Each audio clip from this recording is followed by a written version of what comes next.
Vous savez, nous sommes aujourd'hui dans les dynamiques épistémologiques, c'est-à-dire la capacité à repenser les rationalités et à démontrer que le pouvoir de Paul Biya n'est pas simple. Est-ce qu'on peut le démontrer? Oui. Que le pouvoir n'est pas simple. Mais qui est lié à un pouvoir de Dieu? Au-delà de la dimension institutionnelle, succession constitutionnelle et constitution de l'État. Est-ce qu'on peut le démontrer? Oui. Comment? Regardez. À l'épreuve du pouvoir en 82, 84, il est victime d'un coup d'État. Il s'en sort. C'est une dimension mystique, spirituelle, qui sauve la terre de Paul Biya. Bien, 10 ans après, alors que tout le monde est convaincu que bon, la démocratie en constitution ne peut pas donner 92, John Frundi arrive. Mais certains ont même dit que et John Frundi avait gagné les élections, ce que nous on en doute. Prenons même ce cas. Pourquoi John Frundi, qui aurait, selon certaines mauvaises langues et un mensonge bien construit, n'a-t-il pas pris le pouvoir? Parce que Dieu a dit non. Il faut savoir que, vous allez voir quand je vais arriver à Chiroma. Là encore, dimension spirituelle. Dimension spirituelle. Alors, en 97, le président de la République a à ses côtés un de ses plus proches collaborateurs, fidèle, son médecin, Edouard Titus. Edouard Titus, oui. Eh bien, il opère une sortie qui m'a marqué. Je me rappelle, j'étais à l'époque attaché d'enseignement et attaché temporaire d'enseignement et de recherche à la Sorbonne. Eh bien, il démissionne. Bon, alors, comment on ne peut pas penser à la dimension spirituelle lorsqu'on sait que c'est Edouard qui donnait les compliments au chef de l'État? C'est pas vrai, pasteur? Parfait. Quand on sait que c'est Edouard Titus qui était son médecin personnel et qui voulait la tête du président Paul Biya.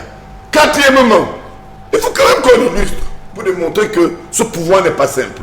Mais avant, le président de la République s'est rapproché de quelqu'un dans ce Cameroun. Bon, c'est vrai que mon brillant estimé collègue est un peu plus jeune ou alors ne s'est pas intéressé à cela, un certain Omba Damas.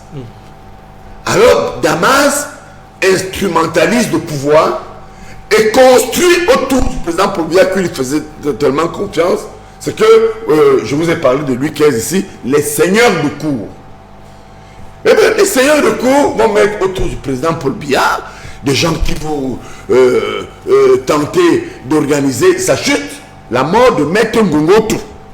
Je le dis sur un plateau de télévision, parce que Ngungotu est fondamentalement lié à ma grand-mère maternelle du côté maternel, ma grand-mère du côté de la Moufouakona. Parce que Ngungotu, la mère à ma mère, je rappelle qu'elle est Zouari Yaoundé, et sa mère vient de ce côté. D'accord. Donc, c'est démonstratif. Alors, Ngungotu, dans une réunion tenue par des gens que Paul Biya donne toute sa confiance, notamment mes oncles Betty, parce que j'ai rappelé aux gens qu'il y a eu beaucoup de complots dans la maison. Eh bien, avec Damas, il décide d'éliminer Ngongo. Pourquoi? Parce que lors de cette réunion, les enfants Ngongo nous écoutent, les services de renseignement nous écoutent, ils décident, avec Damas, de mettre Paul Biya de côté. Ngongo dit non, l'État n'est pas une affaire de Betty, il se retire chez lui. Alors, les traîtres qui avaient organisé l'assassinat, la chute de Paul Biya, vont dire, hey, si nous n'allons pas en finir avec Maître Ngongo autour, eh bien, il va trahir le secret. Qu'est-ce qui s'est passé? Moi, j'allais chez ce vieux grand-père. Son fils est avocat. Martin, il m'écoute. Valérie, ma soeur, m'écoute. Je ne raconte pas d'histoire. Ils sont venus à Mélène, dans la maison de Ngongo. Il a ouvert la porte centrale qui n'ouvrait qu'à des gens particuliers. On connaît quelques personnes qui l'ont fait. Ngongo ouvre la porte, on l'assomme. Il est évacué par Paul Biya. Ils vont le suivre à l'hôpital en Europe. On le détruit définitivement. Qu'est-ce qu'il sauve? Ngongo meurt, pourquoi? Parce qu'il faut sauver la tête de Paul Biya. Alors revenons, je vais chuter là-dessus. Donc, spiritualisme une fois de plus. Bon, alors spiritualisme. Bon, ouais, nous allons bon, alors pour chuter, oui. Nous allons donc vers une élection. On peut continuer hein, après avec les affaires. Non, ça c'est un terme là. Oui, on met un terme là, mais c'est dire que nous avons des éléments de spiritualité. Nous avons la projection visible, les institutions. Nous allons nous appuyer plus tard sur cela. Maintenant, dernier point, Chiroma. Dernière élection présidentielle. Et le président de la République, et Chiroma, c'est mon ami. Moi, je fréquente Chiroma. Vous voyez jusqu'à quel point les biais sont ouverts. va aux élections.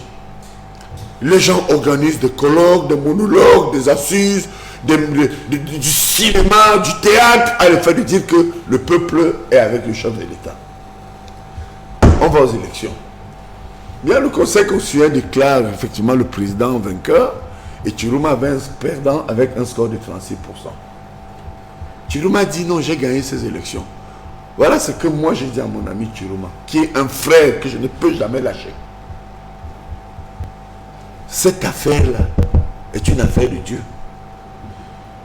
Au Cameroun, et là, je chute avec la dimension institutionnelle, vous pouvez gagner une élection, mais institutionnellement, vous la perdez. Pourquoi? Parce que c'est le Conseil constitutionnel qui proclame les résultats. Et comment on devient président? Quand vous êtes président, il y a ce qu'on appelle l'acte de serment. Mais nous, vous qui êtes un excellent juriste, comment tu vas faire pour obtenir l'acte de serment qui voudrait que le président avec un certain nombre de chevaux aille à l'Assemblée nationale, le président de l'Assemblée soit là, du Sénat et quelques nous revenons à vous. Nous revenons à vous. Donc c'est vous dire que nous revenons à vous. Le pouvoir du président Paul Biya n'est pas simple. D'accord.